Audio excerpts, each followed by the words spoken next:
Clint is doing something that has never been attempted in the history of OZ Pitch Day. This is our 9th Opportunity Zone Pitch Day. Clint is doing something crazy. He's going to actually do a live site tour of 2 different Opportunity Zone properties. But the problem is they're about 15 minutes apart from each other. So we've broken up his presentation into part 1 and part 2. So in part 1, he's going to do the before walkthrough, what a dilapidated property looks like. And then he'll come back a little bit later this afternoon and do a walkthrough, what we're calling part 2, the after walkthroughs. There he is. Clint, how you doing? Good, Jimmy, how you doing? Great. Well, welcome. I just kind of set the stage for you. You're doing something that's never been attempted in the history of OZ Pitch Day. We're doing a live site tour of, this is the before property, I believe. So tell us about it. Tell us what you're doing. Take a few minutes to give us the little rundown here, Clint. And thanks for coming today. Unfortunately, Jimmy, we talked about the potential of finding squatters, since this is a property we haven't really done tons of work with yet, getting it through blueprint architectural and permitting, but it's heating up today. So we're going to have a little bit of activity. Oscar and his crew are in the house actually doing a little bit of cleanup work on it. No squatters, but we'll see some action. If you can't hear me or have any issues, let me know, or just cut to the other video I made. But this is a property in Franklinton, neighborhood of Columbus, close to the central business district. It is part of kind of the urban revitalization that's occurring here. In fact, when I look, well, not sure if you can see, but in the distance, you can see some high rises there. And so we're within walking, really a bicycle ride of the downtown. But this Franklinton area is kind of undergoing a lot of change. There's a lot of properties that have already been rehabbed like this, which would be nice to take you through. But unlike a lot of your panelists today who all look very professional and on point, we're going to get a little bit dirty. And I'm going to don my favorite rehab piece of equipment, the headlamp, and we're going to go in. Let me know if you have any questions, Jimmy.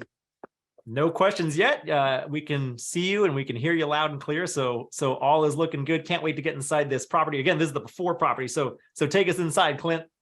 Okay.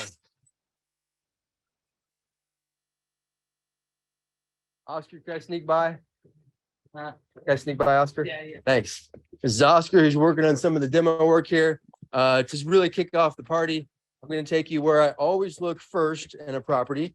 All of our properties are going to look like this. Generally, when we buy them, we are usually buying the worst property on a block. It's the way we keep our costs low. And I'm going to go in the basement first, and it's going to be the nastiest part of one of these properties. So, as you can see, maybe we're going to look at the foundation, see how dry it is. Can you see anything at all? My camera work is not good.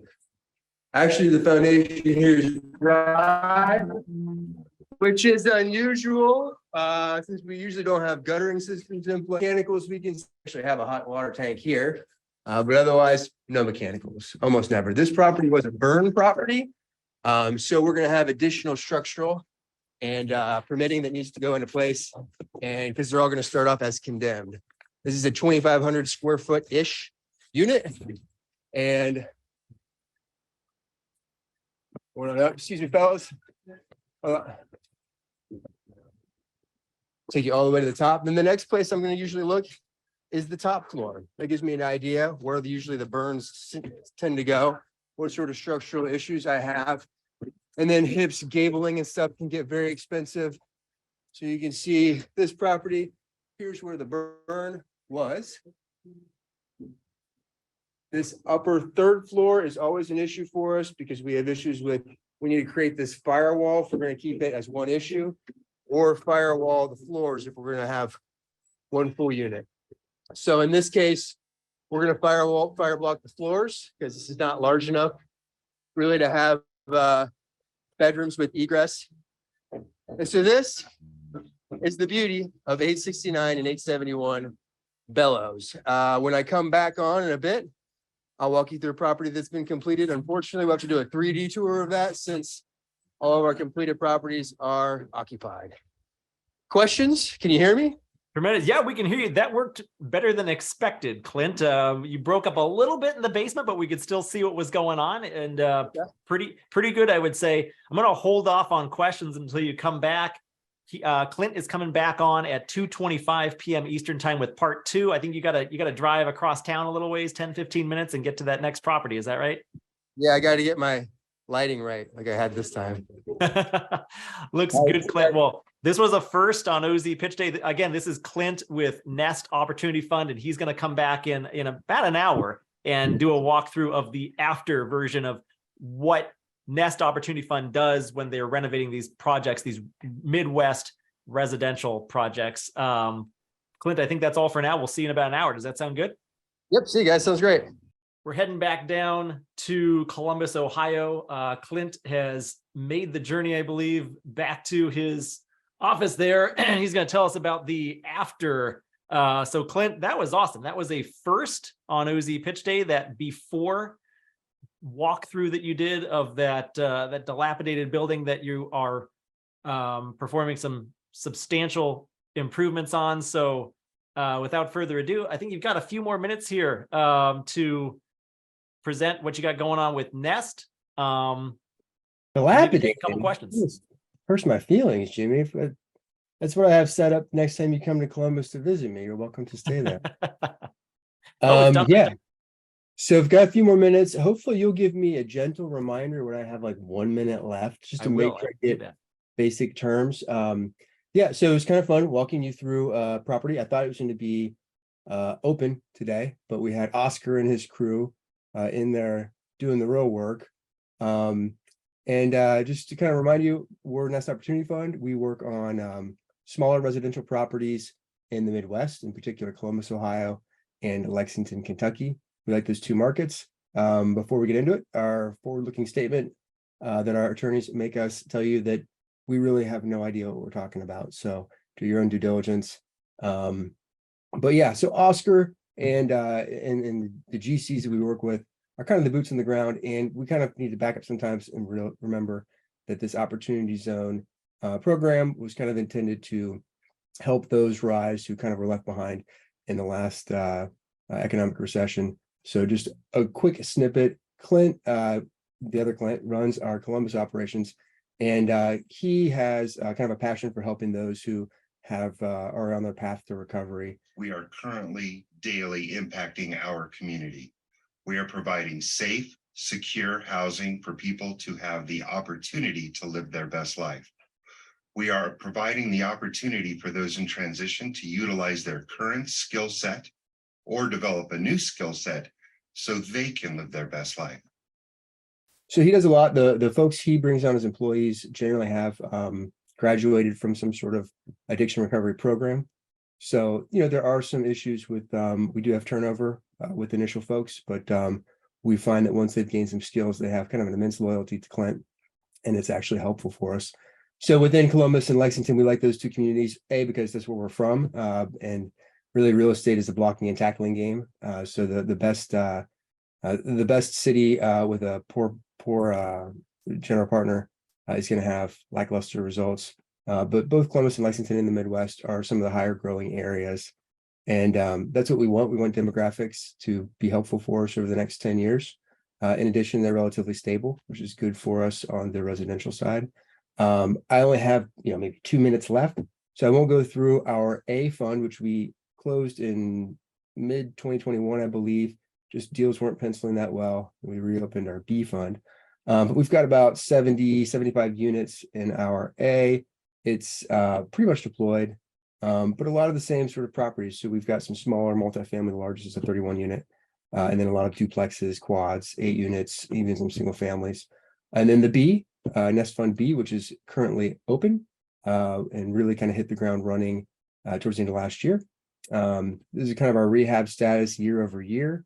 You can kind of see these properties take a while. So the burn property we looked at today, Bellows, if it's something that's been burned and condemned, it's pretty much probably 3 months until we can even get in there. Fortunately, from like an asset allocation standpoint, it's not really worth much on the balance sheet until we start kind of doing some work on it and putting money into it. So we do have a lot of our properties that are in inventory hang out there for a while until we get through architectural. And then they start to move down the pike a little bit faster. So now I'll take you through a property that's been complete. This is gonna, Bellows will look a lot like Jones after we're done with it. And just walk you through. So some of these, let me make sure I'm sharing the correct screen now. And Jimmy, you'll chime in if you cannot see this 3D model. No, I can see it. I see the 3D walkthrough. It looks good. Cool. Yeah, so you'll see the exterior of the property, if I can get outside, is going to look a lot of the same structure as the Bellows property we went to today. Kind of a duplex. This is a pretty standard property in our neighborhoods. Standard things we do, so we use wide plank carbonized bamboo hardwood. It's very durable. To convince me, my Lexington GC Jeff, who is a character, he left one outside in his property through all the weather for 4 years until I said, okay, let's start putting this stuff in. So we do it with its wide plank. The installation costs aren't much more than LVP, and it's a heck of a lot durable. Butcher block counters, I think they look nice. Everyone tells me, do people use them as cutting boards? They haven't yet. We provide a cutting board when new tenants move in. But we anticipate in 10 years, when and if we decide to sell some of these, we probably will need to refinish it. But it's relatively cheaper than granite. More importantly, it's one less, our project managers who are working on the properties can put these together pretty easy. We don't have to have a granite installation group install. And so that saves us a few weeks when we're kind of getting through finishing. You'll notice in a lot of our corners, we do not have cabinets.